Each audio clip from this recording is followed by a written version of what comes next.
사랑하는 주님, 이 몸의 소망, 정말 우리 주 예수뿐입니다.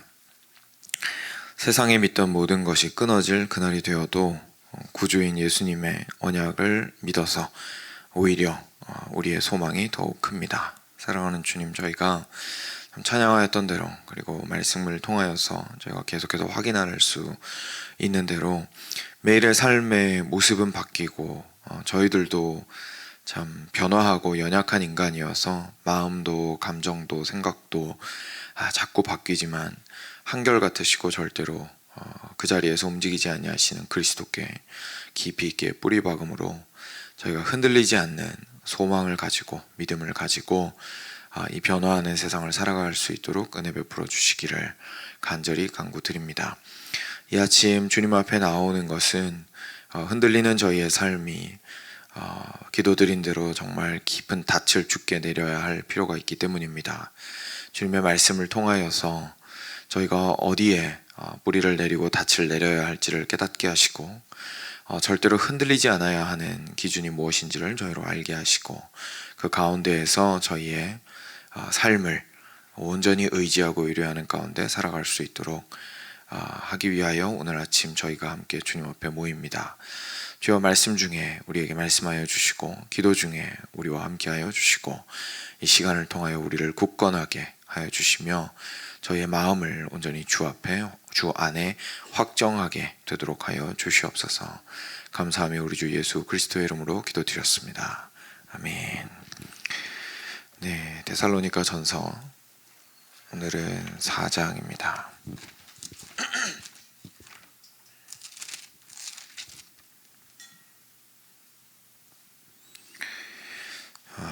네, 1절부터 12절 말씀입니다. 제가 먼저 한 절 읽겠습니다. 함께 교독하겠습니다.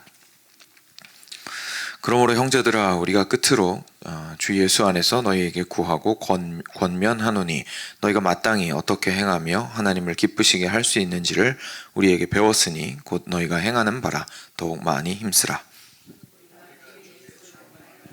너희에게 무슨 명령으로 준 것을 너희가 아느니라. 하나님의 뜻은 이것이니 너희의 거룩함이라. 곧 음란을 버리고 각각 거룩함과 존귀함으로 자기의 아내 대할 줄을 알고 하나님을 모르는 이방인과 같이 세욕을 따르지 말고 이 일에 분수를 넘어서 형제를 해하지 말라. 이는 우리가 너희에게 미리 말하고 증언한 것과 같이 이 모든 일에 주께서 신원하여 주심이라. 하나님이 우리를 부르심은 부정하게 하심이 아니요 거룩하게 하심이니 그러므로 저버리는 자는 사람을 저버림이 아니요 너희에게 그의 성령을 주신 하나님을 저버림이라. 형제의 사랑에 관하여는 너희에게 쓸 것이 없음은 너희들 자신이 하나님의 가르침을 받아 서로 사랑함이라. 너희가 온 마게도냐 모든 형제에 대하여 과연 이것을 행하도다.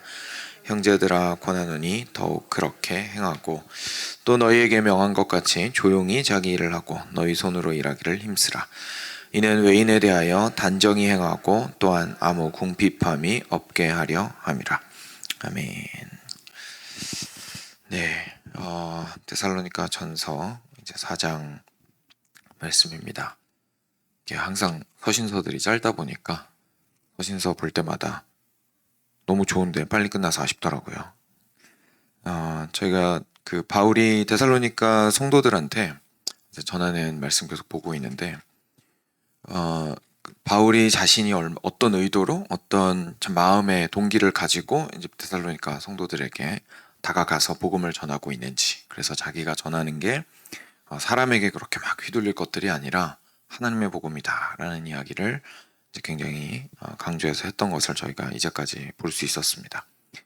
그리고 특히 어제 같은 경우에는 그래서 나랑 디모데랑 이런 목회자들이 세워진 이유가, 하나님의 복음을 전하는 사람들이 세워진 굉장히 중요한 이유가 여러분들이 이 인생 가운데에서 그 복음에 깊이 뿌리 박아서 힘있게 그 환난 가운데에도 흔들리지 않고 끝까지 믿음의 경주를 다할 수 있는 것을 돕기 위하여 우리가 있습니다 라고 이야기했던 것을 저희가 좀 보게 됩니다.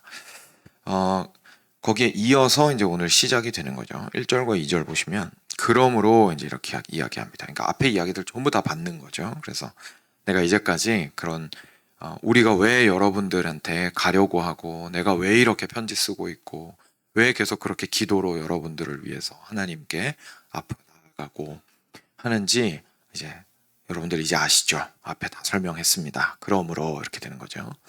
그러므로 형제들아 우리가 끝으로 이제 편지 마무리하는데 마지막으로 주 예수 안에서 너희에게 구하고 권면하는 게 있는데 너희가 마땅히 어떻게 행하며 하나님을 기쁘시게 할 수 있는지를 우리한테 배웠으니까 그리고 여러분들이 이미 하고 있는 바니까 더욱 많이 힘쓰십시오.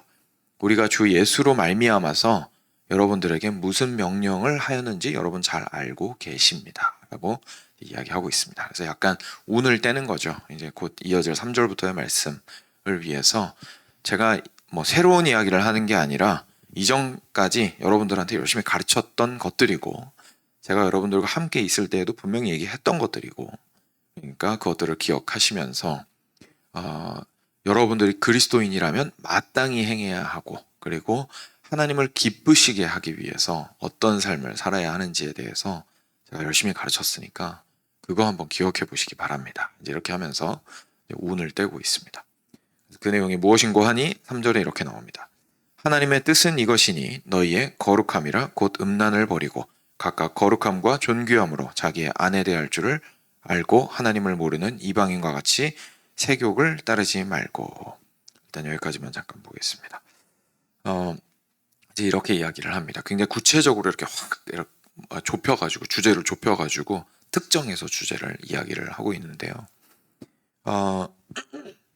여러 가지 많은 이야기들을 할 수 있었겠지만 당시 데살로니가 교회 같은 경우에는 일단 주변 환경 자체가 조금 이따가도 말씀드리겠지만 환경 자체가 사실 이렇게 부부 관계를 그렇게 소중하게 생각하지 않는 그런 환경이었고요. 이방인들이 물론 뭐 관습적으로 계속 소중하게 생각을 하면서 결혼 관계를 유지를 했겠지만 하나님께서 요구하시는 수준으로 그 아내와 남편의 연결을 깊이 있게 생각하지는 않았었습니다. 그리고 거기에는 이제 음란한 이유들이 분명히 있었고요. 그래서 더 좋아하는 사람이 생기거나 뭐 이런 문제들이 있었던 거죠. 그리고 그 그리스도인들 안에서도 이게 지금 교회한테 쓰고 있는 편지니까요. 그죠? 그리스도인들 가운데에서도 예수님이 진짜 오실까? 이제 이런 생각들을 하게 된다거나 이제 종말론에 있어서 여러 가지 고민들이 있는 속에서 정리가 안 된 상황 속에서 오늘의 삶을 살아갈 때에 그 도덕적인 기준이 막 무너진 상태로 살아가는 그리스도인들이 있었던 겁니다. 그래서 그런 이들이 있었다는 것을 이제 사도 바울이 잘 알고 있었기 때문에 여러분들 가운데에서 그런 것들을 없도록 하십시오라고 이야기를 한 건데 첫 부분 시작을 지금 뭐라고 하고 있냐면 뭐라고 하고 있습니까? 하나님의 뜻은 이것이니 라고 이야기하고 있습니다. 하나님의 뜻은 이것이니. 사실 오늘 좀 초점을 맞추어서 생각을 해볼 필요가 있는 부분이 바로 이 부분입니다. 왜냐하면 저희는 하나님의 뜻에 대해서 굉장히 궁금해합니다. 하나님의 뜻에 대해서 굉장히 궁금해하고 하나님의 뜻을 정말 찾고 싶어하고 그런 마음들을 다들 가지고 있습니다. 왜냐하면 우리가 그리스도인이 된 이후에 그래도 우리가 진지하게 우리의 삶을 하나님 앞에 헌신하고 이전과는 좀 다르게 살아보려고 애쓰는 사람들인데 말씀을 보았더니 계속 이제 순종에 대한 이야기들이 나오고 하나님의 뜻을 따라야 한다라는 이야기들이 나오고 이제 계속 나오지 않습니까? 그러니까 저희 마음에 당연히 정말 하나님 뜻을 알고 싶다. 알아야 내가 순종을 할 수 있을 것 같다. 이제 이런 마음들을 저희가 가지고 있습니다. 그런데 문제가 뭐냐면은 그게 잘 안 보인다는 생각이 드는 거예요. 왜냐하면 오늘 내가 인생을 딱 살아나가는 데 있어서 그 다음 스텝을 어떻게 밟아야 하는지에 대해서 고민을 할 수밖에 없는데 그때 하나님의 뜻이 어떤지 보이지가 않는다라는 생각을 많이 하게 됩니다. 그래서 저희가 참 하나님의 뜻이 궁금하다 이런 생각 많이 하죠. 그런데 저희가 보통 생각하는 그런 하나님의 뜻은요, 사실 저희 인생 가운데에서 대다수의 경우에 지혜로 하나님께서 저희한테 선택을 맡겨주신 경우가 훨씬 더 많습니다. 특정한 상황에서 내가 현재 있는 상황에서 내가 책임져야 하고 그리고 이제까지 살아온 나의 인생의 결과로서 지금 현재 내가 마주하고 있는 나의 인생에 대해서 하나님께서는 분명히 함께 하시지만 그 선택에 있어서는 상당 부분에 있어서 당신이 우리에게 자유를 허락하시는 경우들이 많이 있습니다. 그래서 인생의 모든 기로에서 하나님은 명확하게 말씀하신다라고 하는 분들이 간혹 있는데 사실 실제로 우리 인생에서 하나님은 그렇게 인도하시기보다는 우리에게 말씀을 통해서 그리고 우리 안에 내주하시는 성령을 통해서 자유롭게 선택을 하시도록 하십니다. 근데 문제가 뭐냐면 그 자유라는 게 우리한테 참 두렵다라는 데 문제가 있습니다. 그죠? 왜냐하면 자유로운 게 우리한테 불안함을 굉장히 많이 가져다 줍니다. 세상은 자유롭다라는 것을 이제 굉장한 뭐랄까요? 축복인 것처럼 이야기를 하지만 사실 인간은 많이 연약해서 자유로우면 불안합니다. 왜냐하면 내 선택이 잘못되면 책임도 내가 져야 되는 거기 때문에 선택을 하기가 그 다음 스텝을 딛기가 참 어려운 거죠. 그래서 저희도 모르게 쪼그라들면서 하나님의 뜻을 사실 구하는 겁니다. 근데 그때에 그러면 하나님께서 자유롭게 우리한테 선택하라고 하셨다고 해서 기준이 없느냐 그러면 절대 그렇지 않다는 것을 오늘 말씀을 통해서 알게 되는 겁니다. 하나님께서는 어떤 기준들을 주셨냐면 절대로 움직일 수 없는 절대적 기준들을 우리한테 주셨습니다. 그래서 그 중에 하나가 바로 오늘 말씀하시는 이것이죠. 하나님의 뜻은 이것이니 너희의 거룩함이라 곧 음란을 버리고. 여기서 말하는 거룩함을 지금 사도 바울은 결혼관계 안에서의 순결함을 지키는 것에 국한지어서 이야기하고 있습니다. 앞서 말씀드린 것처럼 데살로니가 교회 성도들이 이 이야기를 들어야 했기 때문이죠. 그렇지만 모두 아시다시피 거룩함이라는 다른 단어는 단지 결혼 안에만 해당되는 것은 아닙니다. 성도의 삶 자체가 온전히 하나님 앞에서 거룩해야 한다는 것은 하나님의 뜻입니다. 그래서 이 말은 무슨 말이냐면 하나님, 저 하나님의 뜻을 모르겠습니다 라고 이야기를 할 때 하나님이 이렇게 말씀하신다는 겁니다. 내 뜻을 명확하게 알려줬는데 그게 뭐냐면 네가 거룩한 거야 라고 얘기하신다는 얘기입니다. 그렇다라는 얘기는 우리가 다른 것과 비교했을 때에 다른 것과 조금 유치한 그 비유를 들어보자면 다른 어떤 내 선택의 기로 중에서 다른 요소들, 다른 선택의 기로들이 서로 맞붙었을 때, 서로 싸웠을 때, 그죠? 서로 경쟁하고 있을 때 절대 질 수 없는 기준이라는 뜻입니다. 그게 절대적인 기준이라는 뜻이죠. 절대 안 움직인다는 얘기입니다.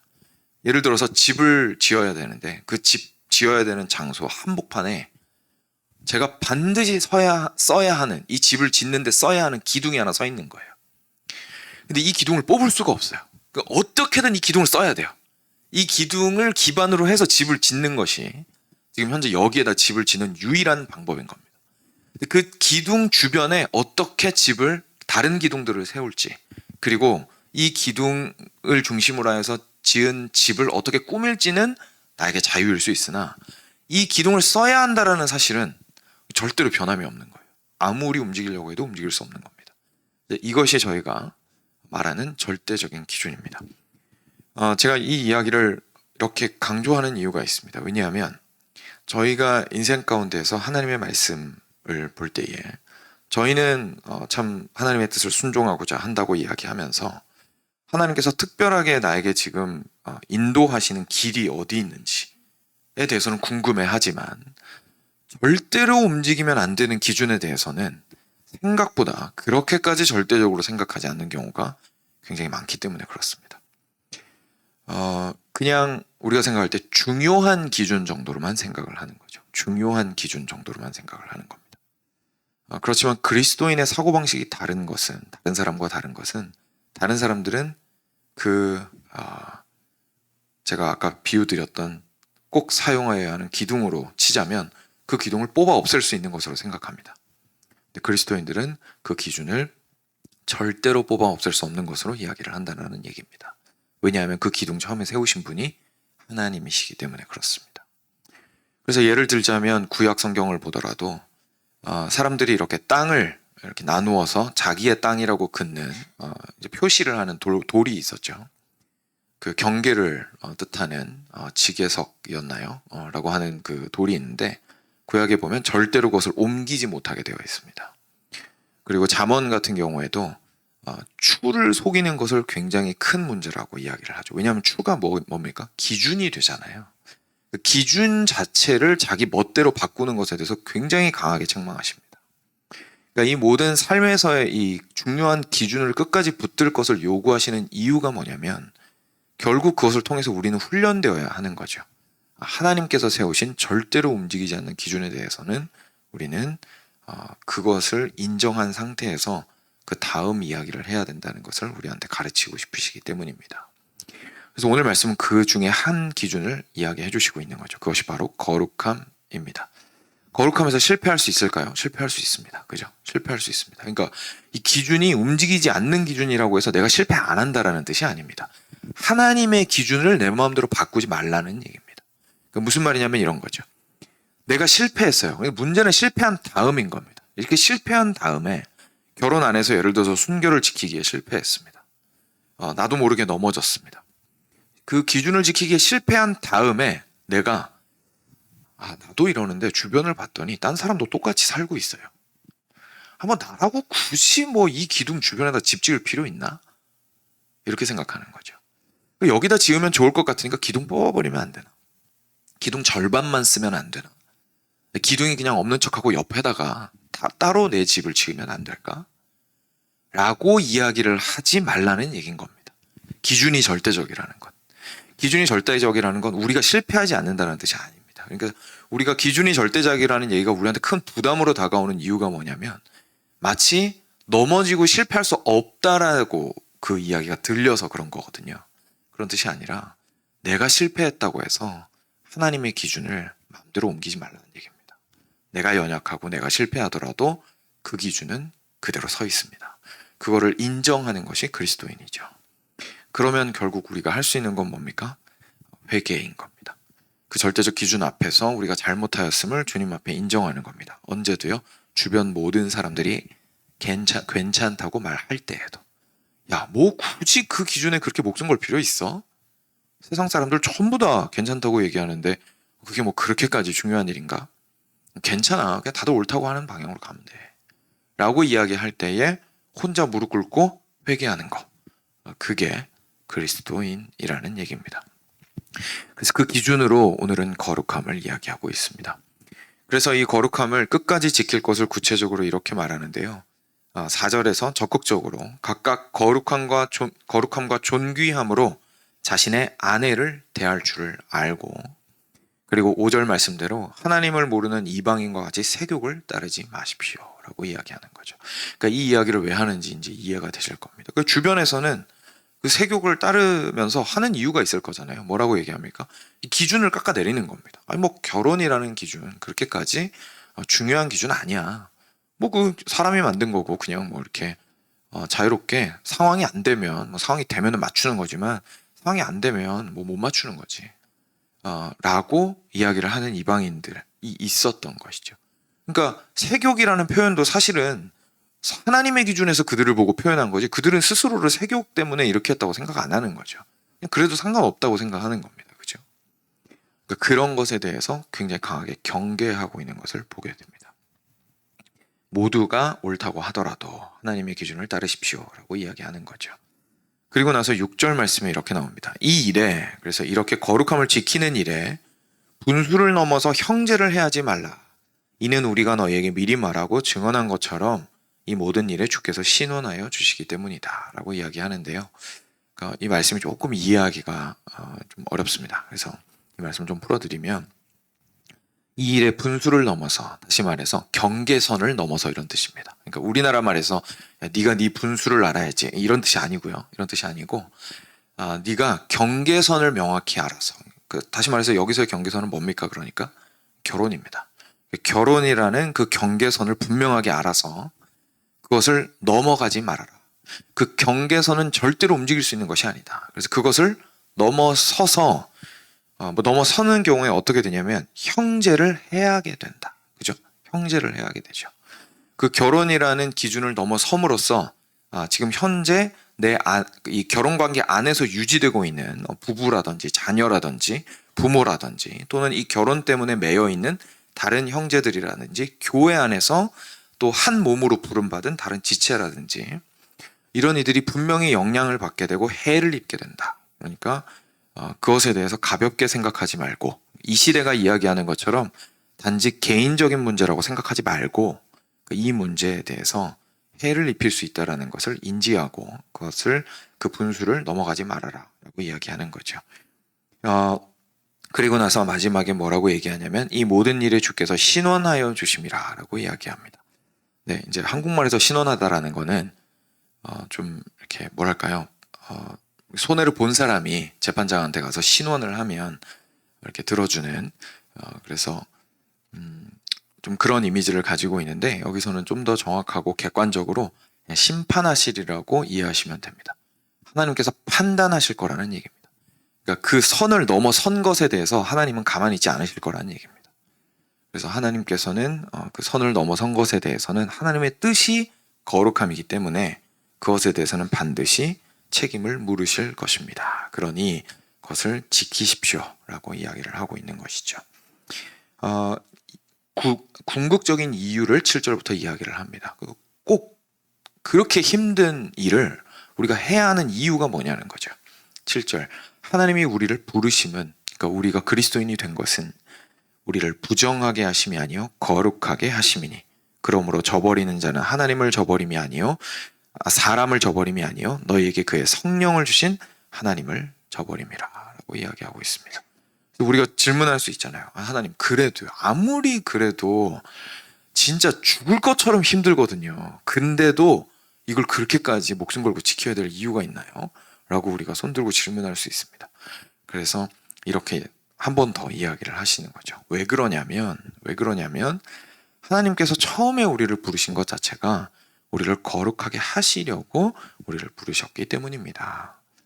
그런데 만약에 그 거룩함을 별것 아닌 것처럼 생각하고 기준을 깎아내리거나 심지어 발로 차버리거나 등 돌리고 신경을 안 쓰고 있다면 그것은 사람을 저버리는 것이 아니라 하나님을 저버리는 것입니다.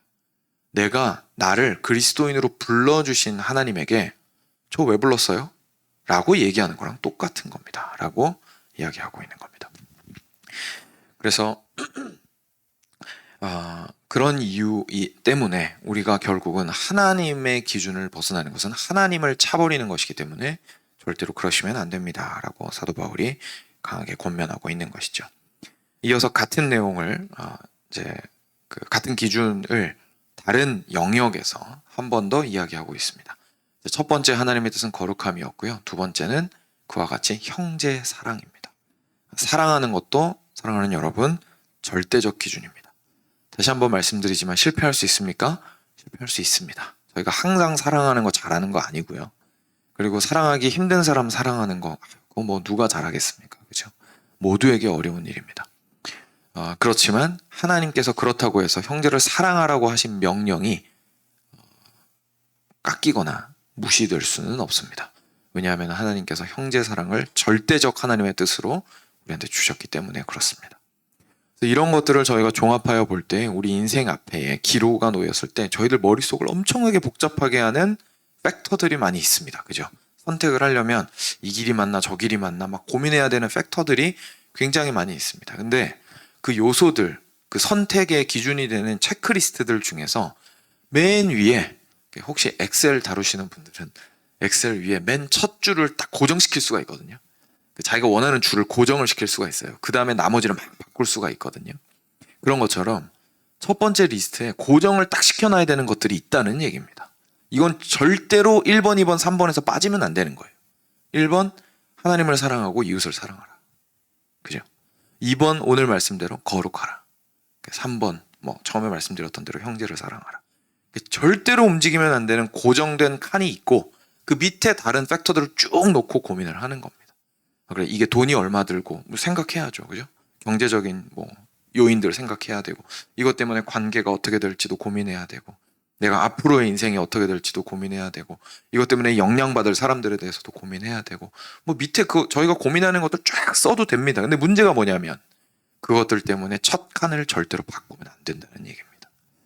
그래서 거기에서부터 출발하여서 하나님의 뜻을 지금 현재 구체적인 나의 삶 가운데에서 분별하게 되는 것이죠. 이렇게 생각했을 때에 처음에는 저희가 숨 막히는 것 같습니다. 근데 시간이 지날수록 우리의 마음이 하나님과 합해질수록 더 자유롭게 되고 더 빠르게 되고 더 클리어하게 인생을 바라보게 됩니다. 굉장히 명료해집니다. 내가 어떤 방향으로 가야 할지에 대해서. 그래서 혼탁한 가운데 하나님 붙들고 맨날 막 어떤 길로 가야 됩니까? 가야 됩니까? 라고 부르짖기보다 오히려 믿음의 걸음을 더 빨리 그리고 확신 가운데 디딜 수가 있습니다. 왜냐하면 이게 하나님이 원하시는 길이다라는 것이 굉장히 명확하게 보이게 되기 때문입니다. 이것을 기억하시면서 오늘 말씀 가운데 함께 기도로 주님께 나아가도록 하겠습니다. 같이 기도하겠습니다.